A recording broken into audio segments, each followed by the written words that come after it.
Welcome to this explainer. Today we are going right to the heart of an absolutely brilliant and honestly, utterly disruptive marketing strategy. If you love talking about marketing strategy in English, you are in for a treat, because we're looking at a brand that somehow went from a tiny shaved ice stand in central China to a globe-spanning juggernaut. Let's just start things off with a totally staggering figure. Over 60,000. That's the number of global stores currently sitting in their network. To put that into perspective for a second, they've actually surpassed the store counts of legacy global giants like Starbucks and McDonald's. I mean, it is an absolutely massive footprint. And really, this brings us to the ultimate business mystery we're unpacking today. How exactly does a brand generate over 20 billion RMB? Actually, let's put that in dollars. That's nearly $3 billion in annual revenue while charging incredibly low prices. We're talking 50 cents for a fresh ice cream cone and $1 for bubble tea. You look at that and think, well, the math simply shouldn't work. But it does. So, Section 1, the Bubble Tea Goliath. Let's dive right in. Okay, so looking at the very tip of the iceberg, what the consumer actually sees, this brilliantly illustrates the power of contrast. You know how the modern bubble tea market is just flooded with premium brands? They're all selling this expensive, highly curated lifestyle with sleek designs, celebrity endorsements, and of course those $5 price tags. Well, MiXwe goes the exact opposite route. They sell extreme affordability with absolutely zero pretense. They use loud, high-saturation red and white colors and promotional posters that literally look like they were designed on basic presentation software. They aren't selling a lifestyle at all. They are selling a $1 lemon water, and they totally own it. Moving on to Section 2, the viral Snow King. Look, you can't build 60,000 stores purely on cheap tea, right? You have to look at their marketing. They released a theme song based on the classic American folk tune Oh Susanna, and it cost them less than 100,000 RMB to produce. But here's the genius part. It was engineered using a psychological trick called the earworm effect. By locking into 114 beats per minute rhythm and just repeating a simple 13-word lyric over and over, it triggers an involuntary neurological loop in your brain. This specific structure increases ad memory retention by a massive 83%, and the result? A staggering 9 billion plays across platforms. 9 billion. The crucial takeaway here is that they didn't just run traditional ads. No, they built a viral marketing flywheel. They provided the basic cultural Legos, the simple song and the dance, and basically encouraged the internet to play with them. Users co-created versions in dozens of dialects and foreign languages, and that transformed a cheap, repetitive little song into a massive, self-sustaining cultural movement, heavily driven by algorithmic boosts. And they anchored all this wild virality to their mascot, the Snow King. They didn't just slap a logo on a cup. They anthropomorphized this snowman so effectively that it became an inescapable pop culture icon across China. They gave him a birthday, a personality, hobbies, and even the official corporate title of Chief Quality Officer. I mean, he even starred in his own animated series and did cross-brand collaborations with entities as huge as China Post. All right, Section 3, Anti-Refined Marketing Strategy. Let's look at the philosophy behind this. This concept might seem completely counterintuitive if you're a traditional, Western-trained marketer. They call it anti-refined marketing, or 2A. Instead of trying to look upscale or sophisticated, they intentionally use unpolished, earthy, and highly basic aesthetics.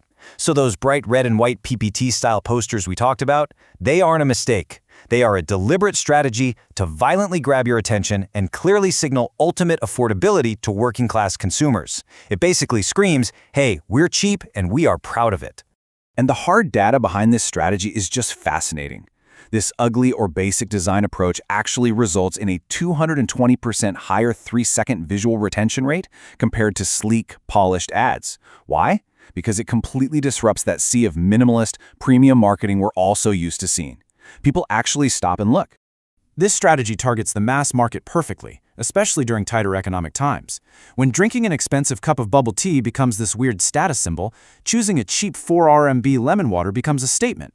Consumers are voting with their feet. It turns budget consumption into almost a silent movement against expensive consumerism. It is just brilliant psychological marketing. Which brings us to Section 4, the supply chain secret. Okay, prepare to have your mind blown, because here is the massive twist in our explainer. All that loud marketing, it's literally just the tip of the iceberg. MiXwe isn't actually making its billions by selling tea and ice cream directly to customers. Look at this revenue breakdown. Only 2.4% of their revenue comes from franchise fees. A staggering 97.6% comes from selling raw materials, packaging, and equipment right back to their own franchisees. At their core, they are a hyper-efficient B2B supply chain company. To actually make this B2B model work, while keeping retail prices so incredibly low, they had to build an absolutely ruthless, self-owned, end-to-end supply chain.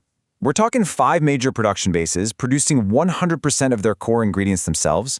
They manage 28 regional warehouses, which allows for a 12-hour delivery radius nationwide. Because they control literally everything, their logistics costs are kept to an unbelievable 2.3% of revenue. That is basically unheard of. They optimized everything. Let me give you an example. They were paying 12 RMB to outsource the plastic buckets for their syrup. So what did they do? They just went ahead and built their own plastic bucket factories. They slashed that packaging cost down to just 1/6 of the original price. It just proves that their incredibly low retail prices aren't magic. They are driven by hardcore, relentless industrial efficiency. Let's look at Section 5, the Global Tea War. Armed with this highly optimized supply chain and their viral Snow King, Mixue has taken their battle far beyond China's borders. Their global ambitions have followed a really rapid trajectory. They systematically tested the waters starting in Southeast Asia, opening their first overseas store in Hanoi back in 2018. Fast forward to today, and they are aggressively targeting highly developed markets, like opening up in the Sydney CBD and even setting a massive goal of 500+ stores in Brazil by 2030. Exporting the brand does require some strategic adaptation, though. In places like Tokyo's high-end Omotando district, or in Sydney, they actually upgrade their visuals. They make the stores way more spacious and trendy to meet strict commercial real estate rules and fit in with local tastes. But here's the kicker. Even with that premium look, they still ruthlessly undercut local competitors, pricing their drinks at roughly 60% of what everyone else charges. Finally, Section 6, cracks in the ice. Let's talk about the risks. Look, scaling a franchise empire of 60,000 stores globally is incredibly risky. With that sheer volume of stores, food safety becomes a massive, massive hurdle. They have faced scandals, reports of bugs in cups, or stores using overnight ingredients.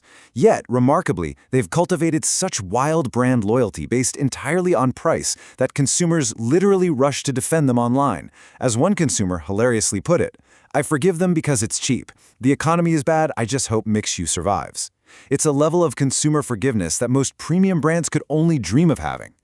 But despite that crazy consumer forgiveness, the operational realities are pretty harsh. Replicating their 12-hour logistics magic across the globe, it's incredibly difficult. Their overseas supply chain heavily lags behind their domestic one, and this has real, tangible consequences. They actually had to close 428 international stores last year. On top of that, they're dealing with rogue regional franchisees creating brand inconsistencies and facing intense pressure from rival brands that are also trying to expand globally. So as we step back and look at this incredible B2B logistics engine, perfectly disguised as a quirky, dancing snowman, we have to ask ourselves a bigger question. In today's economy, where consumers are hyper-focused on value and increasingly rejecting expensive illusions, is raw, unpolished affordability the new luxury? Think about that the next time you see the Snow King. Thanks for joining me on this explainer, and keep questioning the marketing strategies around you.